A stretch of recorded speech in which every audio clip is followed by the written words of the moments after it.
Hi everybody, Paul here. I've got that second article of the 5-article series by Hatsumi Sensei that's being published in the note-up flyer here. Now, if you haven't seen my first video on the first article, go check this card in the corner above and check that video out, because I think it'll give you a good background of what this video is about as well.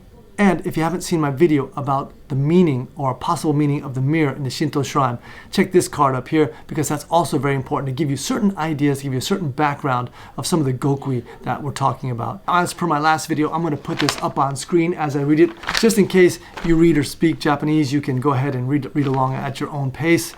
And if not, then I'll be giving you my on-the-fly translation. So the journalist opens up with that age-old question, how many students do you have? Now I get it, Hatsumi Sensei is famous, he's well known for having students all over the world, so I understand this question, but it's just kind of distasteful for me. It seems like such a dick measuring contest. And I always lose that competition. Except when my friend Doug's in town. What am I saying? But Sensei is also very genuine when he answers that question. He doesn't just pull out some big, fat, juicy, pumped up number and turkey slap us with it. Oh man. He takes us on a journey about how you could kind of work into how many students he has. And along the way, he makes some very good points about the heart of the martial arts. But I want to say before we start that, it doesn't really matter how many students you have. Hatsumi Sensei would say, Takamatsu Sensei would say, I only need one. I only need one student. It's not about like gaining, 10, 20, 30, 100, 1,000, 10,000, 100,000 students, because the Bujinkan was never meant to be a business, right? So they just say, I need one. Now, and imagine now, if you can just help one person reach their ultimate potential as a human being, it changes the very fabric of manifestation. You have to understand that we're all connected, right? If you think of each individual human being as a jewel entwined on this infinite net, right? We're all little jewels entwined on an infinite net, each person connected through this net. And if I were to shine a light on one jewel, it reflects and refracts off all the jewels along that net. And it'll reflect in ways that we can't even imagine yet. So many different possibilities and ways to affect not just the present, but the past and the future as well. So you have to understand, just one person, if you can help one person achieve that ultimate potential as a human being, then the whole universe changes. The whole universe celebrates with you. And this is the heart of the martial artist. It's not about gaining 10,000, 100,000 students. It's about helping each individual student. And if you can just help one, it changes the whole fabric. And sometimes, they have an expression in Japanese called ishisoden. And I'm not really fond of this because it means like all the teachings to one person. So for example, your teacher has, 10,000 students, and he picks just one student and gives them all the teachings as you're the next one, right? Ishisoden. Now, I don't really think that's how it happens, to be honest with you. And I also think that the Ishisoden tends to pull people into a more egotistical sense of being, right? That I want to be the next one, I'm the one, I'm the only one who knows, right? And now we see this happening all over the world in all kinds of martial artists, right? They think they're the only ones that understand, right? We see it in foreign daishihan, we see it in Japanese daishihan. Everyone thinks I'm the only one. And I don't think it works that way. Sensei once said that when he was training with Takamatsu Sensei. He said, he wasn't the only student, you realize that. There were many other students under Takamatsu Sensei. But Sensei said, I was the only one who figured it out. And again, if you haven't seen my last video, check the card in the corner and check it out, because it might help you to understand some of these concepts better. As I said in my last video, Sensei talks about spreading the seeds of the martial arts all over the world.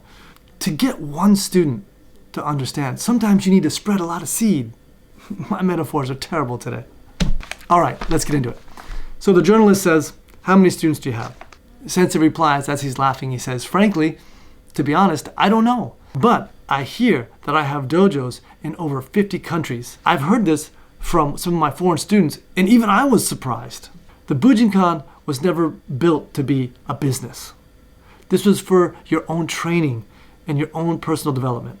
And my stance for the last 50 years has been, whomever wants to come, whoever wants to share in this training, in this personal development, I will teach without hesitation, without holding anything back. Now for me, this has definitely been my experience with Hatsumi Sensei.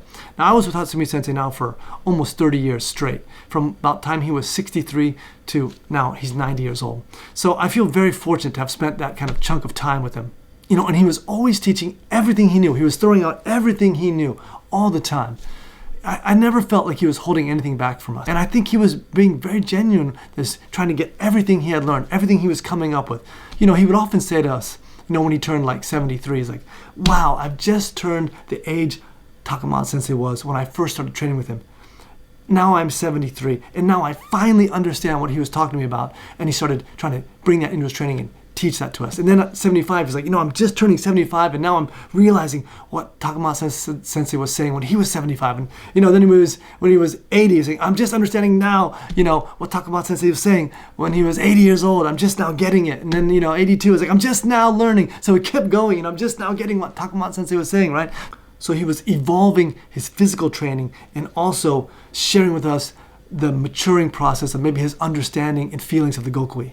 Some people say, oh man, you weren't around the 80s, so you don't know, man. Sensei was teaching the real deal back then. I gotta say, what? He was teaching the real deal every moment he was on the mats, every moment he was teaching, every moment he was alive, he was teaching the real deal, right? So I think people have to understand that just because the physical movement evolves and changes over time, it doesn't mean that he's not teaching the real deal.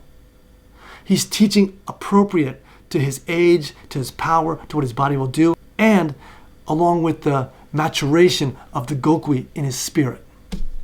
And if you want to see what he was teaching back in the day, there's plenty of videos to go out there and study as well. So we're very fortunate in that respect. For me, training with Sensei was such a pleasure, and I always loved watching him push us to our limits and also push himself to his limits. So I always tell everybody, when people call you Sensei, Sensei, you're finished. It's done. Game over.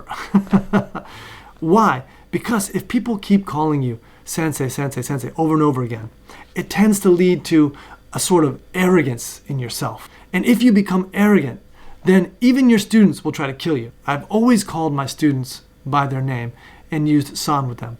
We use the honorific form san if we're using someone's name in Japan, like Paul-san or Jim-san or whatever your name is, right? Put your name san in there, right? So this san is a very honorific form, and it shows respect, right? So Sensei says, I always call all my students their names with san, which is showing respect. Further, he says, everyone is a one-on-one relationship. You should never make hierarchies of above and below. As someone who is sometimes called Sensei nowadays, I guess if you live long enough, you do become the villain. But so some people do call me Sensei, some people call me an idiot. It's all relative, right? But anyways, I always feel a little bit uncomfortable with that because, I'm just keep training. And once you're called Sensei, it's almost as if you're lifted up and put like on this special place, on this special pedestal. And once you're up there and they say, oh, you're a Sensei, it almost means like everyone's gunning for your head, right? Everyone's like, oh, he's a Sensei. I wonder if I could take him. Oh, he's a Sensei. I bet you I could kick his ass, right? So you almost set yourself up to be, put a target on your chest and on your back, right? So for me, like Sensei says, this idea of being called Sensei is very dangerous because it automatically puts a big target on you. And your students start to think, I wonder if I could kick his ass. And of course they can kick your ass. Of course they can kill you. Any teacher, if they're having a bad day, can be snuck up on, their car blown up, their house broken into. All these things can happen, right? So it's better to not form these hierarchies of above and below and keep everyone on the same level. Everyone is equal. Men, women, children, old people, whatever. Color doesn't matter. Black, white, yellow, green, whatever. It doesn't matter. Everyone is equal. And Sensei would always say, I teach on a man-to-man basis. It's heart-to-heart, man-to-man. And it's truly what I saw him doing, what I witnessed over these last 30 years with him. Next, Sensei kind of works his way into how he could have a certain amount of students. Sensei says now that the Bujinkan has over 900 10th degree practitioners.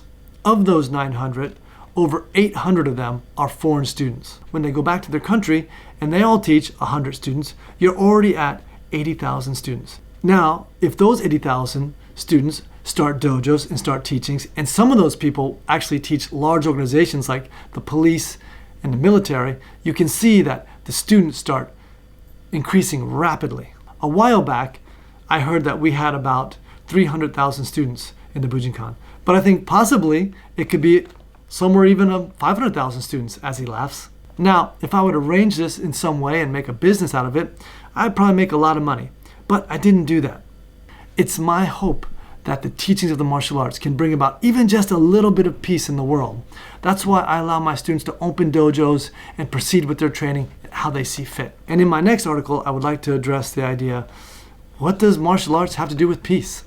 As he smiles. If you enjoyed the video, go ahead and hit that like button, leave a comment below, and subscribe to the channel. And if you'd like to make a donation to the channel, there'll be a link in the show notes below. Also, there'll be a list for gear that we're trying to get for the channel. It's not cheap gear, but we're gonna get the best so we can bring you the most epic montages possible. Thanks a lot.